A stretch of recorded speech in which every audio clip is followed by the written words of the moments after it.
पप्पा हे बघा. काय रे? अहो धावण्या शर्यतीत माझा पहिला क्रमांक आलाय बघा. सर्टिफिकेट आणि मेडल बक्षीस म्हणून 50 रुपये बी दिले ती. नुसतं खेळ खेळ करत जाऊ नका. खेळानं काय पोट भरत नाही. जरा अभ्यास बी करत जावा. जा आता हातपाय तोंड तुझा जा.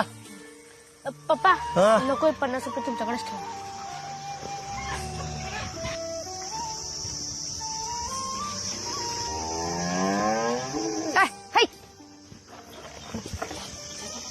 हो असं का त्या नोटाकडे बघत बसलायचा टक लावून.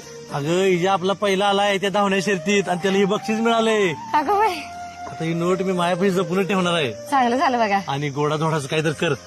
सांजा हा करते. सांजा बिंजा काहीतरी कर. कुठे इजा? बरोबर पहिला आलाय पोरी. इजा कुठे आहे? हाय तिकडे गेला हातपाय धुवायला. इजा अरे इजा इथं बसलायस बाई तू. अरे सगळीकडे शोधायला लागले मी.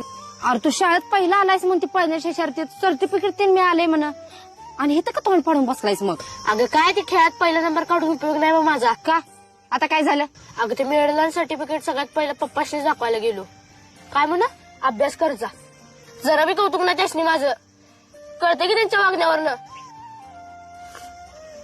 तू बापावर राग धरून इथे येऊन बसलायस आणि तो बाप तिथं तुझा पहिला नंबर आलाय म्हणून गोडाधोडाचं कर म्हणून सांगायला लागलाय आणि ती नोट तू दिलायस का नाही तर ती जपून ठेवायला लागलाय. अरे बापाचा आतडा असंच असते. त्याला दिखावा करायला आवडत नसते आणि तो कधीच गोड बोलत नसतोय. उद्या जेव्हा तू मोठा होशील का नाही तेव्हा तुला कळल जगातली सगळी गोड बोलून तुझा फायदा उचलतील पण बाप प्रत्येक वळणावर तुला कठोर बोलूनच वटणीवर आणत असतोय. तो कधीच तुझ्या संग गोड नीट बोलणार नाही. आणि हे बघ त्याचा आनंद असू दे नाहीतर दुःख असू दे तो कवाच तुझ्या पुढे व्यक्त होणार नाही. तो काय आहे की नाही ते फक्त मलाच माहितीये. त्यामुळे त्याच्यावर राग राग आणि चिडचिड करू नकोस. काय बरं